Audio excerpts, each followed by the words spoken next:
ਤੁਸੀਂ ਜਦੋਂ ਵੈਲਡਿੰਗ ਵੁਲਡਿੰਗ ਦਾ 6 ਸਾਲਾਂ ਦੇ ਕਰਦੇ ਰਹੇ ਜੀ ਤੇ ਫਿਰ ਉਹ ਰੌਲੇ ਰੂਲੇ ਪੈ ਗਏ ਜਿਹੜੇ ਸ਼ੀਆ ਸੁੰਨੀ ਜੀ ਉਹ ਕਿਉਂ ਪੈ ਗਏ ਤੇ ਉਹ ਤੇ ਤੁਹਾਡੇ ਕੰਮ ਨੂੰ ਕਿਉਂ ਮੁਤਾਸਰ ਕੀਤਾ? ਬੇਸਿਕਲੀ ਮੇਰੀ ਜਿਹੜਾ ਜ਼ਿਹਨ ਹੈਗਾ ਸੀ ਉਦੋਂ ਕੋ ਦੀਨੀ ਰੁਝਾਨ ਸੀ, ਕੋ ਮਾਮਲਾਤ ਵੀ ਦੀਨੀ ਰੁਝਾਨ ਵਾਲੇ ਸਨ। ਉਹਨਾਂ ਦੇ ਅੰਦਰ ਇੱਕ ਸਾਡੀ ਇੱਕ ਆਪਣੀ ਕਮਿਊਨਿਟੀ ਸੀ ਅਹਿਲੇ ਸੁਨਨਤ ਵਲ ਜਮਾਤ, ਉਹਨਾਂ ਦੇ ਅੰਦਰ ਮੈਂ ਬਿਲੋਂਗ ਕਰਦਾ ਸੀ ਔਰ ਉਹਨਾਂ ਦੇ ਵਿੱਚ ਇੱਕ ਜਿਸ ਨੂੰ ਕਿਹਾ ਜਾਂਦਾ ਗਰਜਦਾਰ ਆਵਾਜ਼ ਸਮਝਿਆ ਜਾਂਦਾ ਸੀ ਮੇਰੀ ਆਵਾਜ਼ ਨੂੰ। ਅਗਰ ਕਿਸੇ ਮਾਮਲਾਤ ਦੇ ਅੰਦਰ ਗੁਫ਼ਤਗੂ ਕਰਨੀ ਹੈ ਤੇ ਅਹਬਾਬ ਜਿਹੜੇ ਸਨ ਸੁਣਦੇ ਸੀ 200-400 ਬੰਦਾ ਸੁਣਦਾ ਸੀ ਔਰ ਸਿਰਫ ਸੁਣਦਾ ਹੀ ਨਹੀਂ ਸੀ, ਉਹਦੇ ਤੇ ਅਮਲ ਵੀ ਕਰਦਾ ਸੀ। ਉਹਨਾਂ ਨੂੰ ਫਿਰ ਲੀਡ ਕਰਨ ਦੀ ਖਾਤਰ ਉਹਨਾਂ ਨੇ ਲੀਡਰ ਬਣੇ ਜਦੋਂ ਫਿਰ ਫੈਸਲਾ ਕੀਤਾ ਕਿ ਸਾਡੇ ਇਸ ਮਾਮਲੇ ਨੂੰ ਨਾ ਤੁਸੀਂ ਲੀਡ ਕਰੋਗੇ। ਅਸੀਂ ਫਿਰ ਇਹਨਾਂ ਚੀਜ਼ਾਂ ਨੂੰ ਲੈ ਕੇ ਚੱਲੇ। ਜਦੋਂ ਫਿਰ ਸ਼ਾਹ ਜੀ ਸੋਸ਼ਲ ਮਾਮਲਾਤ ਦੇ ਅੰਦਰ ਚਲੀਏ ਔਰ ਥਾਣੇ ਕਚਹਿਰੀ ਦੇ ਮਾਮਲਾਤ ਹੋਣ, ਮੁਕੱਦਮਾਤ ਦੇ ਮਾਮਲਾਤ ਹੋਣ ਔਰ ਇਸ ਤਰ੍ਹਾਂ ਦੁਸ਼ਮਣੀਆਂ ਦੇ ਮਾਮਲਾਤ ਹੋਣ, ਉਦੋਂ ਫਿਰ ਕਾਰੋਬਾਰ ਜਿਹੜੇ ਨੇ ਬੜੇ ਕਲੋਜ਼ ਕਰਨੇ ਪੈਂਦੇ ਨੇ।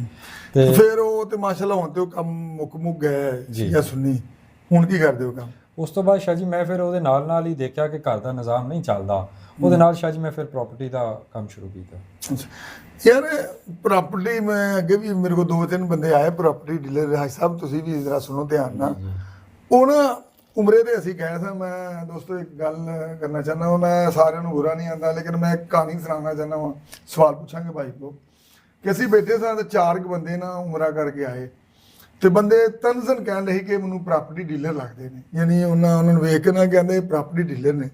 ਤੇ ਮੈਂ ਉਹਨੂੰ ਪੁੱਛਿਆ ਵੀ ਤੁਹਾਨੂੰ ਕਿਵੇਂ ਪਤਾ? ਉਹਨੇ ਜਿਵੇਂ ਗਏ ਸਨ ਉਂਝ ਹੀ ਆ ਗਏ ਨੇ। ਤੇ ਇਹ ਕੀ ਵਜ੍ਹਾ ਹੈ ਕਿ ਪ੍ਰਾਪਰਟੀ ਡੀਲਰ ਨੂੰ ਲੋਕ ਏਡੀ ਨਫ਼ਰਤ ਦੀ ਨਜ਼ਰਾਂ ਨਾਲ ਕਿਉਂ ਵੇਖਦੇ ਨੇ? ਇਹਦੇ ਰੀਜ਼ਨ ਨਹੀਂ ਇੰਜ ਕੋਈ ਹੈ ਕਿ ਮਤਲਬ ਕਿ ਜਿਵੇਂ ਗਏ ਉਂਝ ਹੀ ਆ ਗਏ ਦਾ ਕੀ ਮਤਲਬ ਹੈ? ਸ਼ਾਹ ਜੀ ਹੋ ਸਕਦਾ ਹੈ ਨਹੀਂ ਮਸਲੇ ਇਹਦੀ ਕੀ ਰੀਜ਼ਨ ਹੈ ਇੰਜ ਕਿਉਂ ਆਖਿਆ? ਸ਼ਾਹ ਜੀ ਮੈਂ ਨਾ ਜਨਾਬ ਨੂੰ ਦੱਸਣਾ ਚਾਹੁੰਦਾ ਮੈਂ ਪ੍ਰਾਪਰਟੀ ਡੀਲਰੀ ਦਾ ਕੰਮ ਨਹੀਂ ਕੀਤਾ। ਹਾਂ ਮੈਂ ਇੱਕ ਨਾ ਆਮ ਜਨਰਲੀ ਗੱਲ ਕਰ, ਮੈਂ ਪ੍ਰਾਪਰਟੀ ਐਡਵਾਈਜ਼ਰ ਜਿਹਨੂੰ ਕਿਹਾ ਜਾਣਾ ਕਿ ਜਨਾਬ ਨੂੰ ਕਿ ਐਡਵਾਈਜ਼ ਕਰਨਾ ਕਿ ਸ਼ਾਇਦ ਡੀਲਰੀ ਕਰਨਾ ਹੈ ਨਾ। ਇਹ ਤੇ ਕੰਨ ਜਿੱਧਰ ਮਰਜ਼ੀ ਫੜਦਾ। ਮੈਂ ਇਹਨੂੰ ਬੁਰਾ ਨਹੀਂ ਆਂਦਾ, ਵੇਖੋ ਜੀ ਮੈਂ ਪ੍ਰਾਪਰਟੀ ਡੀਲਰ ਨੂੰ ਬੁਰਾ ਨਹੀਂ ਆਂਦਾ। ਇੱਕ ਮੈਂ ਵੈਸੇ ਹੀ ਸਵਾਲ ਕੀਤਾ ਭਾਈ ਨੂੰ, ਇਹ ਮੈਨੂੰ ਜਵਾਬ ਦੇ ਦੇਣ ਵੀ ਉਹ ਬਿਲਕੁਲ ਗਲਤ ਨੇ ਤੇ ਅਸੀਂ ਮੰਨ ਲਾਂਗੇ। ਅਸੀਂ ਇਹਨੂੰ ਅਸੀਂ ਬਿਲਕੁਲ ਹੀ ਅੱਛੇ ਹਰ ਮਤਲਬ ਮੈਂ ਇਮਾਮ ਮਸਜਿਦ ਆ ਤੇ ਇਮਾਮ ਮਸਜਿਦ ਦੇ ਬਾਰੇ ਵੀ ਬਹੁਤ ਸਾਰੇ ਲੋਕ ਗਲਤ ਗੱਲਾਂ ਕਰਦੇ ਨੇ। ਅੱਛੀ ਡੀਲਰੀ ਕਰਨਗੇ ਤੇ ਕੋਈ ਅੱਛਾ ਕਹੇਗਾ। ਨਹੀਂ ਮੈਂ ਇੱਕ ਸਵਾਲ ਕੀਤਾ ਕਿ ਇਹਦੀ ਕੀ ਰੀਜ਼ਨ ਹੈ ਕਿ ਕਿਉਂ ਇੰਜ ਹੋਣਾ ਕਹੇ? ਯਾਨੀ ਇਹਦਾ ਤੁਸੀਂ ਜਵਾਬ ਤੇ ਬੰਦਾ ਨਾ ਸਾਡੇ ਕੋਲ ਲੈਣਾ ਸੀ ਕਿਉਂ? ਮਾਰਕੀਟ ਦੇ ਵਿੱਚ ਜਿਹੜੀ ਸੂਰਤ ਹਾਲ ਹੈ ਨਾ ਉਹ ਸ਼ਾਹ ਜੀ ਇਸ ਤਰੀਕੇ ਦੀ ਬਣਾਈ ਜਾਂਦੀ ਹੈ ਕਿ ਜਿਹਨੂੰ ਫਿਰ ਨਾ ਇਹ ਅਲਫਾਜ਼ ਇਸਤੇਮਾਲ ਕਰਨੇ ਪੈਂਦੇ ਨੇ। ਮਿਸਾਲ ਦੇ ਤੌਰ ਤੇ ਚੂੰਕਿ ਸਾਡਾ ਏਰੀਆ ਜਿਹੜਾ ਉਹ ਸਾਰਾ ਡਿਵੈਲਪ ਏਰੀਆ ਹੈ, ਸਾਡਾ ਜਿਹੜਾ ਤਾਲੁਕ ਹੈ DHA ਦੀ ਪ੍ਰਾਪਰਟੀ ਦੇ ਨਾਲ ਹੈ ਜ਼ਿਆਦਾਤਰ ਮੇਰਾ ਜ਼ਾਤੀ ਜਿਹੜਾ ਹੈ। ਔਰ ਮੇਰਾ ਜ਼ਾਤੀ ਅਗਰ ਉੱਥੋਂ ਦਾ ਨਾਲ ਤੇ ਮੈਂ ਤਜਰਬੇ ਦੇ ਨਾਲ ਉੱਥੋਂ ਦੀ ਗੱਲ ਕਰਾਂਗਾ, ਲੋਕਲ ਏਰੀਆ ਦੀ ਗੱਲ ਤੇ ਨਹੀਂ ਕਰਾਂਗਾ ਔਰ ਨਾ ਮੈਨੂੰ ਲੋਕਲ ਦਾ ਤਜਰਬਾ ਹੈ। ਉੱਥੋਂ ਦੀ ਸ਼ਾਹ ਜੀ ਸੂਰਤ ਹਾਲ ਹੈ ਕਿ ਕਲਾਇੰਟ ਜਿਹੜੇ ਨੇ ਨਾ ਦੋਨੋਂ ਕਲਾਇੰਟ ਲੈਣ ਵਾਲਾ ਔਰ ਦੇਣ ਵਾਲਾ ਆਮਨੇ ਸਾਹਮਣੇ ਹੁੰਦੇ ਹੀ ਨਹੀਂ। ਇਹਨੂੰ ਪਤਾ ਹੀ ਨਹੀਂ ਹੁੰਦਾ ਕਿ ਪਲਾਟ ਕਿੱਥੇ ਹੈ ਤੇ ਫਾਈਲਾਂ ਫੂਲਾਂ ਦਾ ਕੋਈ ਰੌਲਾ ਹੈ। ਅੱਛਾ ਜੀ ਉਹ ਪਲਾਟ ਦਾ ਪਤਾ ਹੁੰਦਾ ਕਿ ਪਲਾਟ ਨੰਬਰ ਕੀ ਹੈ, ਇਹ ਨਹੀਂ ਪਤਾ ਹੁੰਦਾ ਕਿ ਕਿਸ ਬੰਦੇ ਦੇ ਨਾਮ ਹੈ। ਉਹਨਾਂ ਨੇ ਆਣਾ ਇਹਨਾਂ ਸ਼ਾਹ ਜੀ ਉਹਨਾਂ ਕੋਲ ਟਾਈਮ ਹੀ ਕੋਈ ਨਹੀਂ। ਲੋਕਲ ਪਲਾਟ ਦੀ ਕਿਤੇ ਵਿੱਚ ਲੋਕਲ ਡੀਲਰ ਸ਼ਿਲਰੀ ਨਹੀਂ ਸ਼ਾਹ ਜੀ ਉਹ ਨਹੀਂ। ਉਹਦੇ ਵਿੱਚ ਸ਼ਾਹ ਜੀ ਉਹਨਾਂ ਨੇ ਆਣਾ ਆ ਕੇ ਜਨਾਬ ਪਲਾਟ ਦੱਸਿਆ, ਪਲਾਟ ਦੇ ਡਾਕੂਮੈਂਟ ਸ਼ੇਅਰ ਕੀਤੇ ਨੇ। ਉਹਨਾਂ ਦੇ ਡਾਕੂਮੈਂਟਸ ਜਿਹੜੇ ਨੇ ਉਹ ਨਾ ਰਜਿਸਟਰੀ ਹੈ, ਨਾ ਇੰਤਕਾਲ ਹੈ ਔਰ ਨਾ ਕੋਈ ਫਰਦ ਹੈ। ਉਹਨਾਂ ਦਾ ਡਾਕੂਮੈਂਟ ਲੈਟਰ ਹੈ। ਜਿਸ ਤਰ੍ਹਾਂ ਅੱਜ ਕੱਲ੍ਹ ਪੰਜਾਬ ਦੇ ਅੰਦਰ ਗ੍ਰੀਨ ਸਰਟੀਫਿਕੇਟ ਦਾ ਇੱਕ ਸ਼ੋਰ ਹੈ, ਵਾਹ ਵੇਲਾ ਚੱਲ ਰਿਹਾ, ਇਸੇ ਤਰੀਕੇ ਦਾ ਇੱਕ ਡਾਕੂਮੈਂਟ ਹੈ। ਉਹ ਡਾਕੂਮੈਂਟ ਅਟੈਸਟਡ ਵੀ ਉਸੇ ਅਦਾਰੇ ਦਾ ਹੈ, ਉਹਦੀ ਤਸਦੀਕ ਵੀ ਉਸੇ ਅਦਾਰੇ ਨੇ ਕਰਨੀ ਹੈ, ਉਹਨੂੰ ਨਿਲ ਵੀ ਉਸੇ ਅਦਾਰੇ ਨੇ ਕਰਨਾ ਹੈ।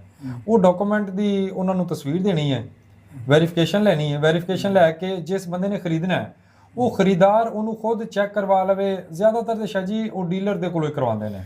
ਅਗਰ ਕੋਈ ਬੰਦੇ ਨੇ ਜਿਹੜੇ ਸਿੱਧੇ ਸਾਦੇ ਬੰਦੇ ਉਹਨਾਂ ਨੂੰ ਨਹੀਂ ਪਤਾ ਕਿ ਡੀਲਰੀ ਸ਼ਿਦਰੀ ਕਿਵੇਂ ਜਾਂ ਪਲਾਟ ਲੈਣਾ ਜਾਂ ਪਲਾਟ ਵੇਚਣਾ, ਉਹਨਾਂ ਨੂੰ ਨਹੀਂ ਪਤਾ, ਕੀ ਦੱਸੋਗੇ ਲੋਕਾਂ ਨੂੰ ਕਿ ਕੀ ਜਿੱਥੇ ਤੁਸੀਂ DHA ਵਗੈਰਾ DHA ਕਰਦੇ ਹੋ ਨਾ, ਕੀ ਉੱਥੋਂ ਦਾ ਹਿਸਾਬ ਕਿਤਾਬ ਜਰਾ ਦੱਸੋ ਜੀ। ਉਹ ਲੋਕ ਤਾਂ ਫਿਰ ਮਾਸ਼ਾਅੱਲਾ ਬੜੇ ਅੱਜ ਕੱਲ੍ਹ ਕੋਈ ਸਾਰੇ ਤਰੀਕੇ ਹੁੰਦੇ, ਕਈ ਬੰਦੇ ਮਸਤ ਮਲਾਂਗੇ ਵੀ ਹੁੰਦੇ ਜਿਹਨੂੰ ਪੈਸੇ ਆਈਦੇ ਨੇ ਉਹ ਵੀ DHA ਨੂੰ ਤੁਰ ਪੈਂਦੇ, ਉਹ ਵੀ DHA ਨੂੰ ਤੁਰ ਪੈਂਦੇ ਨੇ। ਕਈ ਬੰਦੇ ਨੂੰ ਭਗਾ ਲਈਦੇ ਨੇ। ਮੈਂ ਸੁਣਿਆ ਕਿ ਉਹ ਗੱਡੀ ਤੇ ਨਾਈ ਨੂੰ ਆਉਂਦੇ ਹੁੰਦੇ ਆ ਕੇ ਮੇਰੇ ਵਾਲ ਕੱਟਦੇ ਤੇ ਬਾਅਦ ਜੋ ਉਹਨਾਂ ਗੱਡੀ ਰਹੀ ਨਾ ਨਾਈ। ਸ਼ਾਹ ਜੀ ਹੁਣ ਮੇਰਾ ਜਿਹੜਾ ਨਾ ਵੇਖੋ ਮੈਨੂੰ ਨਹੀਂ ਸੀ ਪਤਾ, ਮੇਰੇ ਭਾਈ ਨੇ ਮੇਰੇ ਤੇ ਕੇਸ ਕੀਤਾ ਜੋ ਵੀ ਆ, ਮੈਨੂੰ ਕਿਸੇ ਚੀਜ਼ ਦਾ ਪਤਾ ਨਾ ਥਾਣੇ ਦਾ ਨਾ ਕਚਹਿਰੀ ਦਾ। ਹਾਂ ਤੇ ਵੇਖੋ ਤੁਹਾਡੇ ਨਾਲ ਬੈਠੇ ਇਹਨਾਂ ਨੇ ਫਿਰ ਮੇਰੇ ਨਾਲ ਜਿਹੜੀ ਰਿਪੋਰਟ ਕੀਤੀ। ਉਹਦੇ ਅੰਦਰ ਸ਼ਾਹ ਜੀ ਸੂਰਤ ਹਾਲ ਹੈ ਕਿ ਜਿਹਨੇ ਅਗਰ ਕਿਸੇ ਨੇ ਪਲਾਟ ਲੈਣਾ, ਕਿਸੇ ਨੂੰ ਨਹੀਂ ਪਤਾ ਹੈਗਾ, ਉਹ ਜਿਹਦਾ ਪਲਾਟ ਹੈ ਕੋਸ਼ਿਸ਼ ਕਰੇ ਕਿ ਚਾਹੇ ਡੀਲਰ ਦੇ ਨਾਲ ਜਿੰਨਾ ਮਰਜ਼ੀ ਇਤਮਾਦ ਹੈ। ਮੈਂ ਗੁਜ਼ਾਰਿਸ਼ ਕਰਾਂਗਾ ਕਿ ਅਗਰ ਸਗਾ ਰਿਸ਼ਤੇਦਾਰ ਵੀ ਹੈ ਨਾ, ਉਹਨੂੰ ਇਹ ਕਹਿਣਾ ਕਿ ਬਈ ਤੈਨੂੰ ਤੇਰੀ ਕਮਿਸ਼ਨ ਦੇਵਾਂਗੇ, ਪਾਰਟੀ ਦੇ ਨਾਲ ਸਾਡੀ ਆਮਨੇ ਸਾਹਮਣੇ ਬੈਠ ਕੇ ਡੀਲ ਮੈਂ ਖੁਦ ਕਰਨੀ ਹੈ। ਮਿਸਾਲ ਦੇ ਤੌਰ ਤੇ ਇੱਕ ਬੰਦਾ ਕਹਿੰਦਾ ਕਿ ਜੀ ਪਲਾਟ ਮਿਲਦਾ ਪਿਆ 1 ਕਰੋੜ ਰੁਪਏ ਦਾ, ਤੇ ਸ਼ਾਹ ਜੀ ਹੋਰਾਂ ਨੇ ਜਨਾਬ ਨੇ ਲੈਣਾ ਹੈ, ਤੇ ਤੁਸੀਂ ਮੈਨੂੰ ਕਹਿ ਦਿੰਦੇ ਅਹਿਮਦ ਯਾਰ ਮੈਨੂੰ 95 ਦਾ ਲੈ ਦੇ, ਤੇ ਇਸ ਤਰ੍ਹਾਂ ਨਹੀਂ ਕਰੋ।